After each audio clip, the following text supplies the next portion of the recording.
నమస్తే.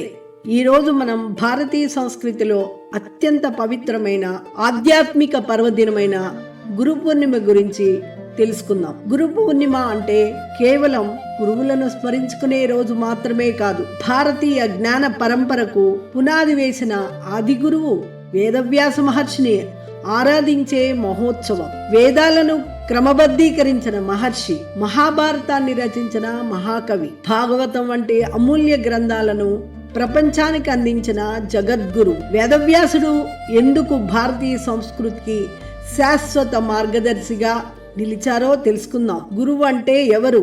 ఎందుకు గురువును పరబ్రహ్మ స్వరూపంగా భావించారు? గురు పూర్ణిమ వెనుక ఉన్న చరిత్ర, ఆధ్యాత్మికత, శాస్త్రీయత, అలాగే నేటి సమాజంలో గురువు స్థానం ఏమిటో కూడా ఈ వీడియోలో తెలుసుకుందాం. అయితే ఆలస్యం ఎందుకు?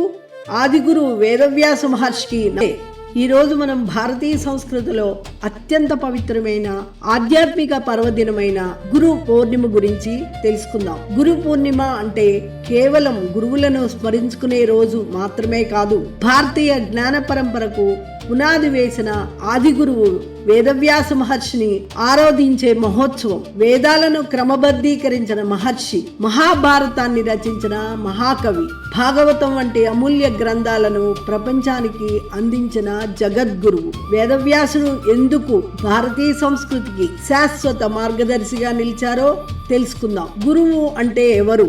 ఎందుకు గురువును పరబ్రహ్మ స్వరూపంగా భావించారు? గురు పౌర్ణిమ వెనుక ఉన్న చరిత్ర, ఆధ్యాత్మికత, శాస్త్రీయత, అలాగే నేటి సమాజంలో గురువు స్థానం ఏమిటో కూడా ఈ వీడియోలో తెలుసుకుందాం.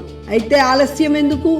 ఆది గురువు వేదవ్యాస మహర్షికి నమస్కరిస్తూ, భారతీయ సంస్కృతిలో జ్ఞానానికి రూపం ఉంటే అది వేదవ్యాస మహర్షి.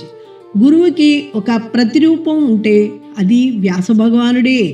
అందుకే ఆషాఢ పౌర్ణమిని కేవలం గురు పౌర్ణమిగా కాకుండా వ్యాస పౌర్ణమిగా కూడా ప్రపంచవ్యాప్తంగా కోట్లాది మంది భక్తులు ఋషి పరంపరను అనుసరించేవారు గురు పౌర్ణిమను అత్యంత భక్తి శ్రద్ధలతో ఆచరిస్తారు. సనాతన ధర్మంలోని అపారమైన వేదజ్ఞానాన్ని మానవాళికి సులభంగా అందించాలనే మహోన్నత సంకల్పంతో వేదవ్యాస మహర్షి 4 వేదాలను ఋగ్వేదం, యజుర్వేదం, సామవేదం, అథర్వ వేదంగా విభజించారు. ప్రపంచంలోనే అతి పెద్ద ఇతిహాసమైన మహాభారతాన్ని రచించారు. 18 పురాణాలు, బ్రహ్మ సూత్రాలు, భాగవత మహాపురాణం వంటి అనేక మహాగ్రంథాల ద్వారా భారతీయ ఆధ్యాత్మికతకు చిరస్థాయిగా పునాది వేశారు. అందుకే ఆయనను జగద్గురువు, ఆది గురువు, వేదవ్యాస మహర్షిగా భారతదేశం శతాబ్దాలుగా ఆరాధిస్తోంది. వ్యాస మహర్షి వెలిగించిన జ్ఞానదీపమే నేటికి భారతీయ సంస్కృతికి మార్గదర్శకంగా నిలిచింది. గురువు అంటే కేవలం పాఠాలు బోధించడమే కాదు, అజ్ఞానమనే చీకటిని తొలగించి ఆత్మజ్ఞానమనే వెలుగును ప్రసాదించేవాడు. అందుకే గురు పౌర్ణిమ రోజున ముందుగా వేదవ్యాస మహర్షిని స్మరించి అనంతరం మనకు విద్య, సంస్కారం, విలువలు నేర్పిన గురువులందరికీ కృతజ్ఞతలు తెలియజేస్తాం. మన సంప్రదాయం గురుస్థానాన్ని ఎంత ఉన్నతంగా భావించిందో ఒకే ఒక్క శ్లోకం తెలియజేస్తుంది.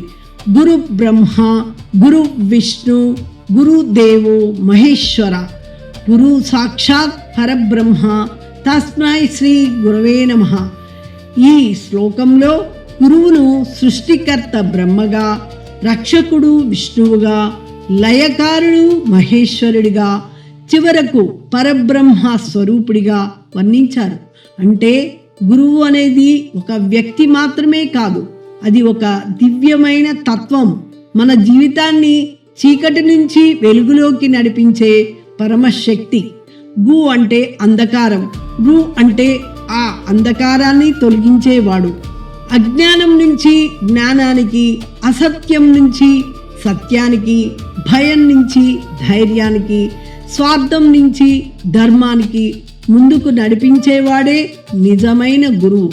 అందుకే భారతీయ సంస్కృతిలో తొలి గురువుగా జన్మని ఇచ్చిన తల్లిని మాతృదేవో భవ, పితృదేవో భవ, ఆచార్య దేవో భవ అని గురువుకు దైవస్థానం కల్పించారు. ఓం శ్రీ గురుభ్యో నమః. చూశారు కదా, గురు పూర్ణిమ అనేది కేవలం ఒక పండుగ మాత్రమే కాదు, భారతీయ జ్ఞాన సాంప్రదాయాన్ని, గురు శిష్య పరంపరను, మన సంస్కృతికి మూలాధారమైన విలువలను స్మరించుకునే మహత్తర సందర్భం. మన జీవితంలో అక్షర జ్ఞానం నేర్పిన గురువు నుంచి జీవితానికి దారి చూపిన ప్రతి మార్గదర్శకుడికి ఈ గురు పూర్ణిమ సందర్భంగా మనస్ఫూర్తిగా కృతజ్ఞతలు తెలియజేద్దాం. ఈ వీడియో మీకు నచ్చినట్లయితే లైక్ చేయండి, మీ కుటుంబ సభ్యులతో, స్నేహితులతో తప్పకుండా షేర్ చేయండి. భారతీయ సంస్కృతి, చరిత్ర, ఆధ్యాత్మికత, సమకాలీన అంశాలపై ఇలాంటి మరెన్నో విలువైన వీడియోల కోసం మన ఛానల్ని సబ్స్క్రైబ్ చేసుకుని పక్కనే ఉన్న బెల్ ఐకాన్ను కూడా నొక్కండి. మీ అభిప్రాయాలను కామెంట్ రూపంలో మాతో పంచుకోండి. మీ సూచనలు, మీ ప్రోత్సాహమే మాకు మరింత మంచి కంటెంట్ అందించడానికి స్ఫూర్తి. మరో ఆసక్తికరమైన, విజ్ఞానవంతమైన వీడియోతో మళ్ళీ కలుద్దాం. ధన్యవాదాలు.